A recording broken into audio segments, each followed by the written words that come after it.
Welcome back to the Ballroom Dance channel. Today, more stories from you about things that have bugged you about your teachers. Okay, first story, and I've heard this from a number of you. Your pro entering you in a ton of events at the comp and then not adequately preparing you for them. To the point of not even remembering the choreography they gave you when they're on that comp floor. Oh my goodness gracious, what are you paying them for? I'd be frustrated too. So yeah, I agree. That's a big pile of stinky horse dookies. I worry when I hear your stories like this that they are just trying to pad their pockets. Because not only are they going to be compensated for their time at the comp doing pro-am with you, they're going to get kickbacks from the comp and they bring in a lot of entries. To boot, you're going to have to take a ton extra private lessons to prepare for that bajillion categories that they entered you in. As a teacher, that's definitely not my approach. And although, yes, I do recommend dancing multiple events just to get more floor time, really specializing in that style so that you can show your best and focus on those.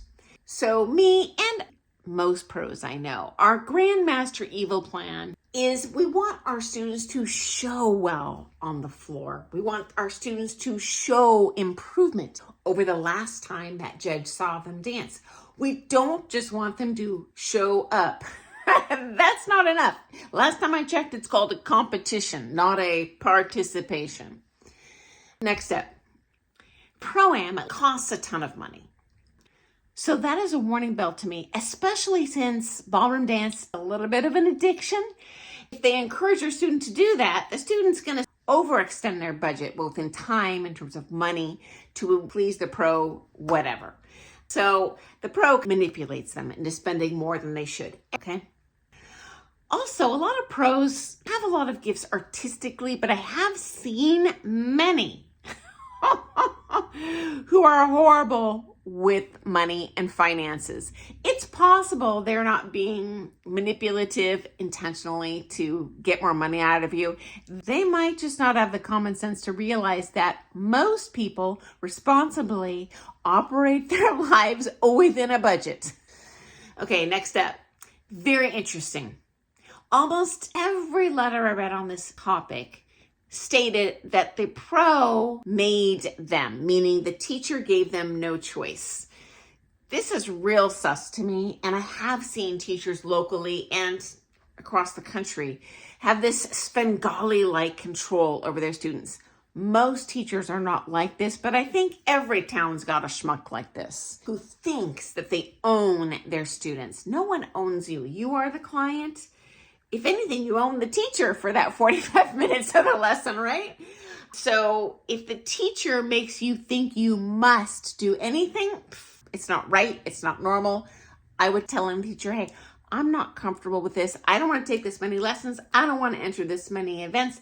I don't want to wear this costume, whatever.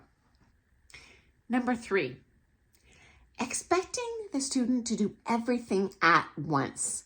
So a lot of pros, including me, guilty, info dump. We give a ton of information, but I never recommend trying to do everything at once, guys. That is a recipe for failure. It's like juggling. You can only juggle so many balls and then all the balls fall down, everything falls apart. So if your pro is asking you to do more than you can mentally handle, just tell them. You know, it could be you're very talented and they just can't tell that you're frustrated because you're doing it well. Finally, give yourself grace.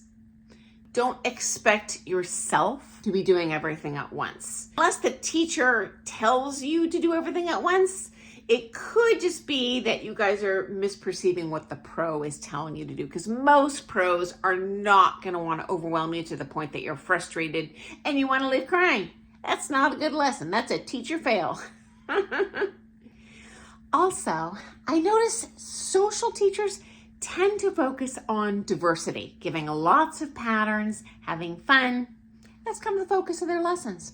The competitive teachers don't focus on entertaining the student, don't focus on diversity. They have a very limited number of figures, and they refine and add technique and perfect.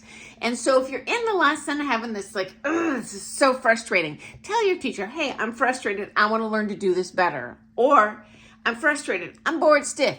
Give me more toys to play with. I want more patterns.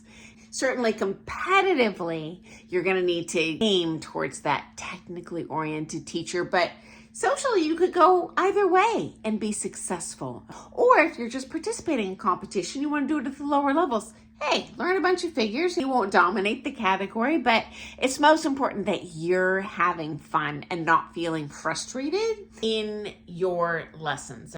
Final complaint, I've heard this from a bunch of you too, is having to share the room with other teachers, other dancers. Now, I can tell you this in your teacher's defense. They're probably trying to save you money. I doubt this is in their control.